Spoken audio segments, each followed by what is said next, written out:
ഇന്ന് ഡേ 3 ആണ്. എന്റെ വെയിറ്റ് എന്ന് പറയുന്നത് 77.3 ആയിട്ടുണ്ട്. അപ്പൊ ഇന്ന് മോന് വേരിയേഷൻ ഒന്നും ഇല്ല, എനിക്ക് മാത്രം വേരിയേഷൻ കണ്ടപ്പോൾ അവരൊരു ചെറിയ സങ്കടമുണ്ട്. രാവിലെ തന്നെ ഒരു ഗ്ലാസ് ചിയാസീഡ് ഇട്ട വെള്ളമാണ് കുടിക്കുന്നത്. ചിയാസീഡ് ഇട്ട വെള്ളം കുടിക്കുമ്പോഴത്തേക്ക് ശ്രദ്ധിക്കുക, ചിയാസീഡ് കൂടിയാൽ നല്ല രീതിയിൽ വെള്ളം കുടിക്കണം, ഇല്ലെങ്കിൽ ഭയങ്കര ഡീഹൈഡ്രേഷൻ ആയി പോകും. അതിനുശേഷം ഞാൻ ഒരു ഗ്ലാസ് ഗ്രീൻ ടീ എടുത്തിട്ടുണ്ടായിരുന്നു. പിന്നെ ഇന്ന് വീട്ടിൽ ഇഡ്ഡലി ആയപ്പോഴത്തേക്കും നമ്മൾ സ്മൂത്തി മറക്കും. അല്ലെങ്കിലും അങ്ങനെയാണല്ലോ, ബ്രേക്ക്ഫാസ്റ്റ് ഇഡ്ഡലി ആണെന്നുണ്ടെങ്കിൽ പണ്ടേ അങ്ങനെയാണ്. അങ്ങനെ 2 ഇഡ്ഡലിയും സാമ്പാറും എടുത്തിട്ടുണ്ടായിരുന്നു.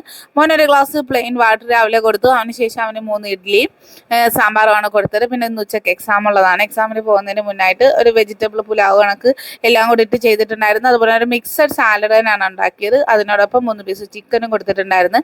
അപ്പം ഞാൻ ഇക്കായും വെളിയിലോട്ട് പോയത് കൊണ്ട് ഇന്ന് ഇങ്ങനെ ഞങ്ങൾക്ക് രണ്ടുപേർക്കും കൂടെ ഉള്ള ചോറും സാലഡും ചിക്കനുമാണ് ഇങ്ങനെ പൊതിഞ്ഞെടുത്തുകൊണ്ട് പോയി ഞങ്ങൾ രണ്ടുപേരും കൂടെ കഴിച്ചു. പിന്നെ വെള്ളമൊക്കെ ഇഷ്ടംമാതിരി കുടിക്കുന്നുണ്ടായിരുന്നു. അതിന് ശേഷം മോൻ്റെ ഒന്നും എടുക്കാൻ പറ്റിയില്ല. പിന്നെ രാത്രി ഒരുപാട് ലേറ്റ് ആണ്ടാന്ന് വെച്ചിട്ട് 2 ചപ്പാത്തിയും ചിക്കനും സാലഡും കഴിച്ചു.